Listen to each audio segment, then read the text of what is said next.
Linus Tech Tips coverage of CES 2014 is brought to you by NCIX.com, your source for great technology, selection, and service, along with Corsair Memory and Western Digital. We're here with the Qualcomm Talk Smartwatch. This is something I'm actually pretty excited about, and I've been trying to get my hands on one. Hopefully, we're going to make a full review happen soon. But in the meantime, this is my first time actually touching it, and I'm pretty impressed with the overall fit and finish. As you guys know, I'm a bit of a Pebble aficionado, and if you're going to try and convince me to spend double on one of these, you're going to have to give me something that has a better ID and more functionality. So let's jump into the industrial design first. It's got an adjustable band, which is kind of a rubberized material. It doesn't look like there's an obvious way to change it out, and I suspect that's not going to be something you're going to want to do because there are actually two touch-sensitive button surfaces on the band itself. So the top one, double-clicking it will turn your backlight on or off, and the bottom one acts as a back button as well as a way to switch between all of your sub-menus or just your watch face. Now, when you're on the standard watch face, you can go ahead and swipe the bottom to switch between them. I'm sure there will be customized ones coming later, but the SDK for the Talk isn't coming until early 2014. For the strap itself, you just pop open the latch, you can adjust it according to the size you need with the holes on the side,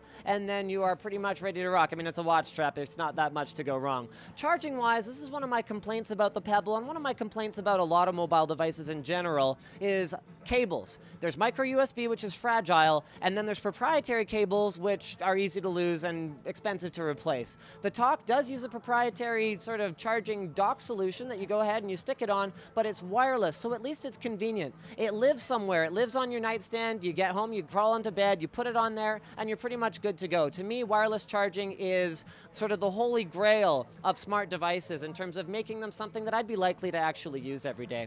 Now let's walk through the functionality here. So the first thing we're going to do is we're going to tap the bottom, and we can see our comm hub, which gives us notifications and gives us a log of everything that we have done on this phone pretty much. Now, of course, you don't have to go into the comm hub if you get a call or a text message or whatever else. Those will come up automatically as you get calls, but of course, this isn't synced to my phone at the moment. Calendar shows you everything that's going on today and tomorrow. Music can be used to control your MP3 player, as long as it's, you know, built into a Bluetooth-capable device. It's not magic, guys. Weather shows you the weather. Stock show you the stock. Status is a cool one. So you can see the connected phone as well as battery life. You can turn your phone's ringer on and off using your smartwatch. It is only Android right now, but I've overheard that there's talks about iOS, but nothing concrete one way or the other. You can also ping your phone by clicking on Find Phone. Settings is pretty self-explanatory, Bluetooth, airplane mode, as well as software update, and finally, your notifications, so you can see any notifications, whether it's from USA Today or whatever else it happens to be. Like I said, the SDK is coming later, guys, so we can expect a lot more functionality here. Now, the last thing, and this is a big highlight of the device, is the Mirasol display, something I've never seen in person before. Now, the e-ink display on the Pebble is, in my opinion, one of the strongest things about that device because it enables, for me, about 4 days, but they're saying for most people about 7 days of battery life. To me, a watch has to be visible without a gesture where I lift it up to my face. It has to always be visible.